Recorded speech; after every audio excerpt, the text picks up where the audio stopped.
Hello everyone and welcome to the Facebook page of Yahoo News. We are live from Paris and I'm sitting with presidential candidate Emmanuel Macron. He's one of the two frontrunners for the presidential election that is going to take place in 33 days now. Emmanuel Macron is neck and neck with Marine Le Pen, the National Front leader.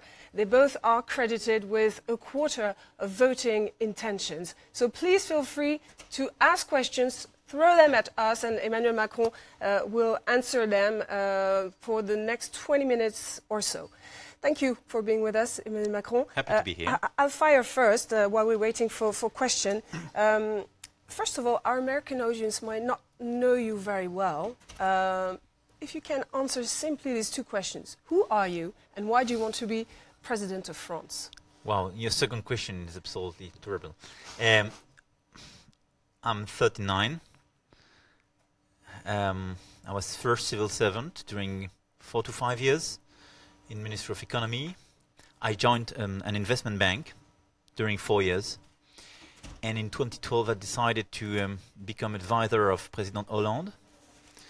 And I was appointed in 2014 Minister of Economy, Industry and Digital of France. I dismissed after 2 years due to a series of disagreements on the strategy, and I launched my own political party, a brand new party, and we can revert on it. I don't want to be too long for this presentation. And I decided last November to run for these elections. We already have one question, and we'll go back to you and your career. But first question from Zebulon. What do you think, Mr. Macron, is France's role in Europe? Last question. Wow. And it's part of the answer of your second question about my decision to run for this election. I think that France has a tremendous role to play in Europe. We are one of the founding fathers of this united Europe. And today, there is a lack of momentum in Europe. We do need Europe. That's my vision during this campaign. I defend the fact that a strong France needs a strong Europe. Why? Because if you want to be credible vis-à-vis the United States, vis-à-vis China and the rest of the world, you need to work all together at 27 countries now, right after the Brexit, and to work especially at 19 for the Eurozone. So I do believe that Europe is part of our DNA and that France has a very important role in this continent. First, it means that France has to be credible. If we don't deliver, if we don't do the job, if we don't reform the country, you have a lack of credibility in order to trigger a new momentum. That's why at the very beginning of my mandate, I want to pass very strong reforms on labor market, on vocational training system, on education. I want to have a credible fiscal consolidation. Second, I want to resume a much more active duo with Germany, because the core of this Europe is between France and Germany, for sure. And I think we have to trigger a new momentum together in order to have a more pro-investment and pro-growth economic decision and policy mix in Europe and in the Eurozone. We need to trigger this new momentum in order to have much more initiatives on defense, on security, on climate, on digital. And that, for me, is the roadmap of the coming years for this Europe. So a stronger Europe. A stronger Europe. As opposed to a divided Europe, which we're seeing right now with Brexit. Exactly, with the French leadership. But I think that during the past decade, because of the no from France and Netherlands, we lost momentum. And we left the floor to those who doubt about Europe. We discussed about Grexit and Brexit and so on, but today we have to build new projects because I do believe that for our population, we need more Europe. Staying on international matters, Emmanuel Macron, we had some questions previous to this live. Nick from Campbell, California asked, and it's interesting in regards to your opposition with Marine Le Pen right now in the polls. He asks, what will be your policy in regards to illegal migrants? Are you closer to Donald Trump's approach to build a wall or to Angela Merkel's approach to welcome migrants? I think it doesn't fly one sec to build a wall, because we are not the US. Even for the US, it doesn't fly. That's honestly a dream or a nightmare. You decide. But it's impossible. When you look at the map, look at France, look at Europe, we are in the middle of the rest of the world. I mean, it's impossible to build a wall vis-à-vis Africa or Middle East. That's totally impossible. So we are definitely linked to these different continents and the potential crisis of these continents. That's why we need a proactive diplomacy, and that's, for me, the main justification of our role. If we don't play our role in Middle East or in Africa, if we leave the floor to, I mean, ISIS and some extremes and so on, we will be submitted to the negative consequences of this trouble.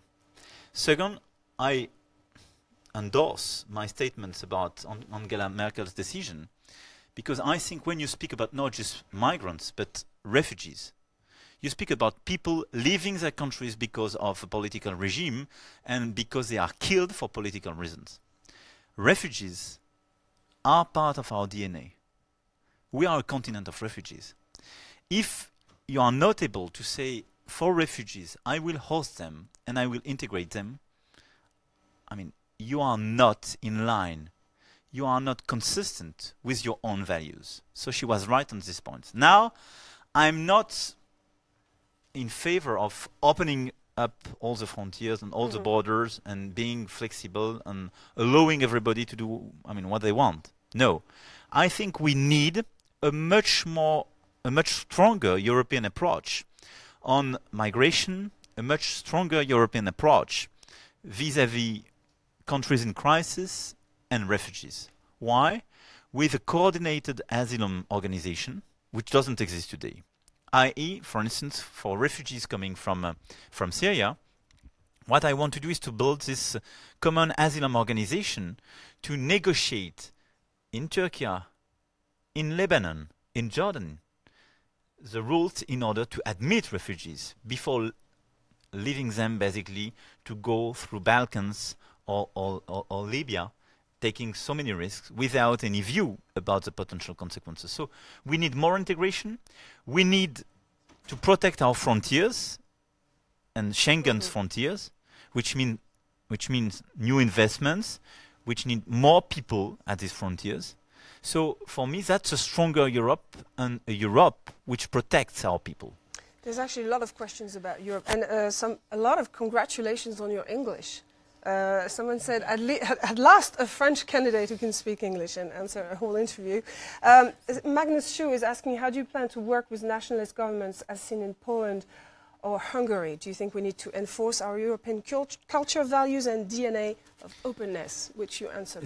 I mean, that's a very important question. Why? First of all, I want to work with the 26 other members of the EU, and we will have to work to work with them, and I want to definitely strengthen this EU, strengthen the policies on digital, on energy and so on. One thing I don't accept is definitely to negotiate waivers to our values. And what happened in Bratislava and during the last 6 months with some countries that our friend mentioned is absolutely unacceptable. Because when you don't respect our values, what is written in our treaties, all the treaties, it's not possible to be part of the club. So what I refuse is to have a multi-speed approach on our values.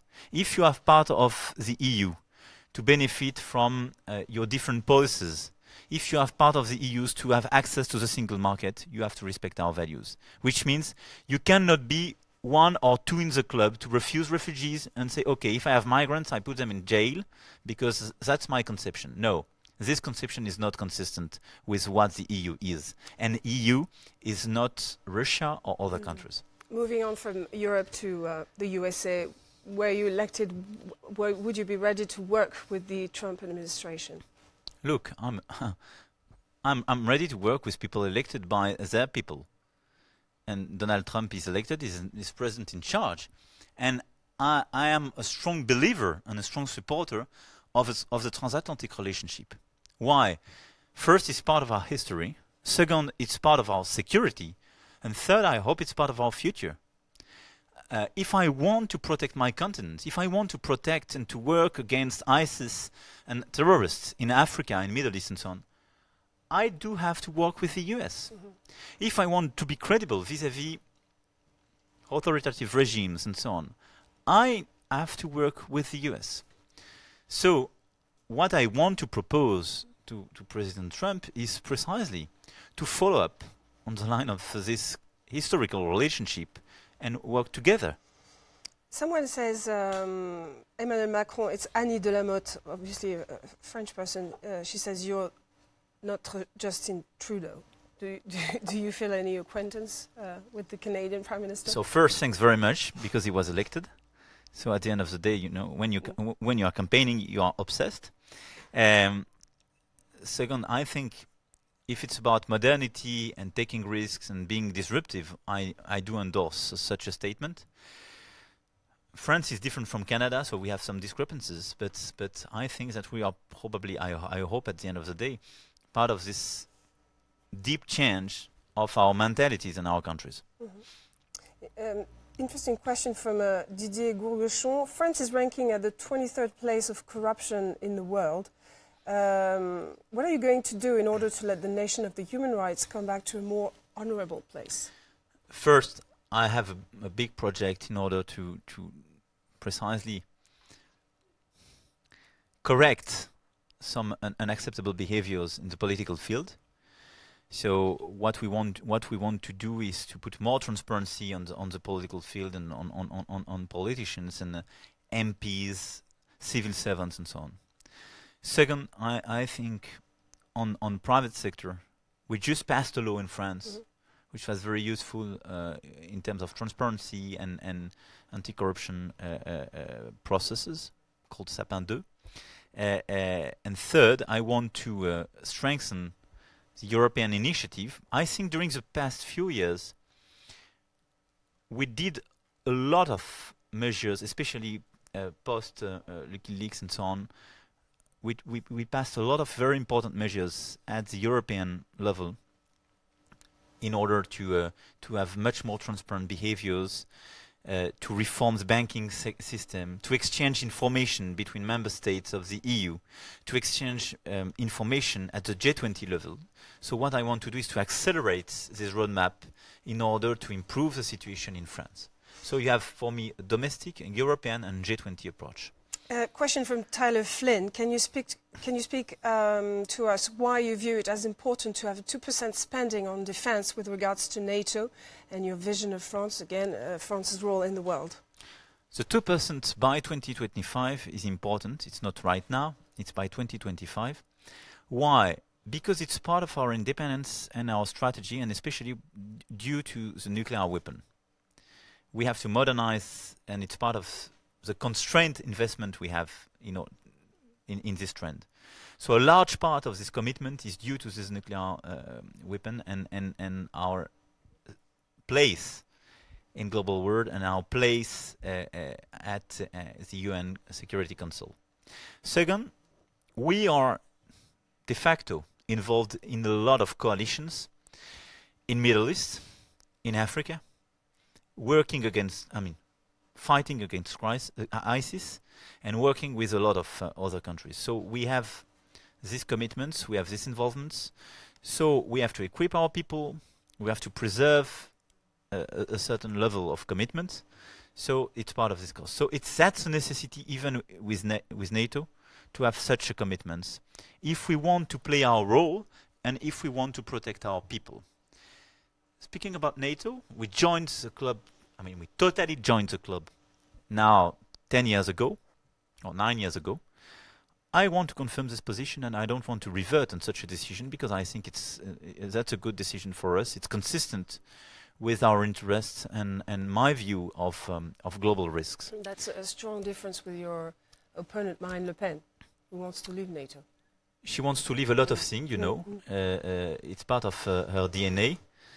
Accept her advantages, but she wants to leave EU, Eurozone, NATO, and she thinks that France is something similar with France at the middle of the 19th century, living in a totally phantasmagoric world.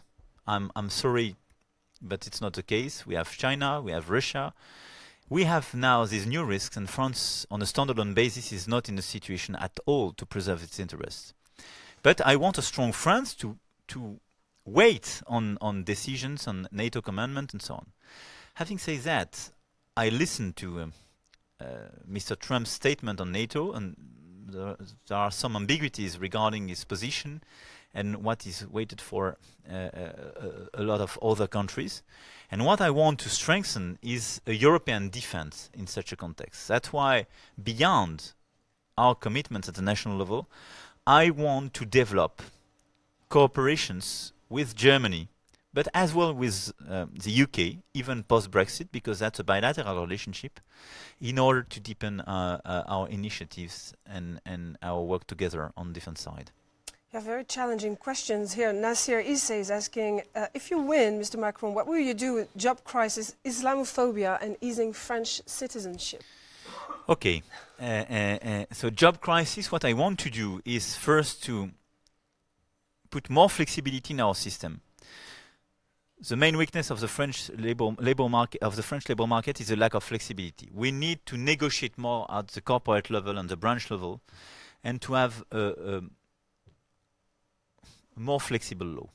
Second, I want to decrease corporate taxes in order to facilitate investment and encourage them to invest and employ people. And third, I reform in depth our vocational training system, our unemployment system, to have something much more pro-growth and pro-employment in terms of regulation. As for Islamophobia, I don't like this word, and I don't think that France is today part of such a club. But you have a lot of tensions and a lot of question marks, a lot of nervosity in some neighborhoods and part of our society. What we have to do first is to have a very sensible speech and statement. You have ISIS and terrorist attacks. You have communitarism, which is an issue with some people who don't respect the rule of our republic. And you have a large majority of French people believing in Islam and living totally normally in our republic. If you mix these three categories of people, you play the role of the terrorists, because what they want to create is a civil war. Okay? So I want to distinguish and to be extremely sharp on this issue. I will do everything I can to exterminate ISIS and similar movements. I want precisely to fight on a domestic basis against all the associations and group of people living against our republic and pushing for communitarism against our republic. And third, I want to facilitate the integration of Muslims in our republic by clarifying financial rules, by clarifying their own organization. If we do such a thing with a strong commitment to preserve the French secularism called laïcité, I think you can play it. But it requires a lot of calm, a lot of authority, and to speak to, educated people. But I think that's the only way forward. If you follow the line of Marine Le Pen, you create a civil war. A lot of international questions.